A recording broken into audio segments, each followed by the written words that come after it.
ay Mitsubishi Fighter dump truck, 100% quality Japan surplus truck. Meron itong maayos na upuan, original Japan surplus leather seat. Merong extra space sa likod for your comfort na maaaring pahingahan sa inyong mahaba-habang biyahe. Durable at maganda din ang kanyang dashboard. High roof, maganda ang design ng ceiling nito, and original Japan surplus. Ito naman ang 4x4 high and low selector or switch. Power take-off switch at working din ang wiper. Ang kabuuang itinakbo nito sa Japan or odometer ay 70,330 kilometers. Ang model ng engine nito ay Mitsubishi 6-cylinder diesel engine with inline injection pump at walang computer box.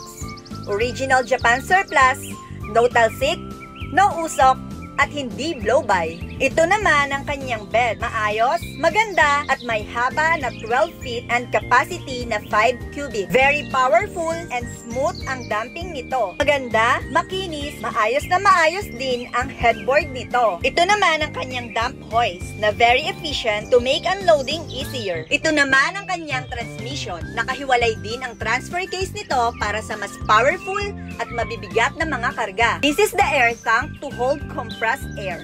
Dahil ito ay air breaker na rin. Deep spring type ang suspension nito harap at likod. Makapal at 100% Japan surplus ang gulong nito na may sukat na 8.25 ring 20 8 stud. For more information at para makita ang aming mga unit, bumisita lamang sa aming yarda. Located along MacArthur Highway, Barangay Kanyugan, Kalumpit, Bulacan.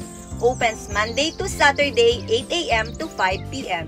You may also visit our main Facebook page, Kimcore Enterprises Co. Japan Surplus. Check out our official YouTube channel, Kimcore Enterprises Co.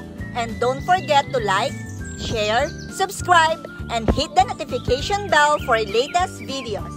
Here at Kimcore Enterprises Company, we offer quality 100% Japan surplus trucks and heavy equipment. Nakakasigurado kayong hindi China, and you will be the first owner of our unit in the Philippines. We offer cash and installment through financing. Hope to see you soon mga ka-share buyer! Thank you for watching!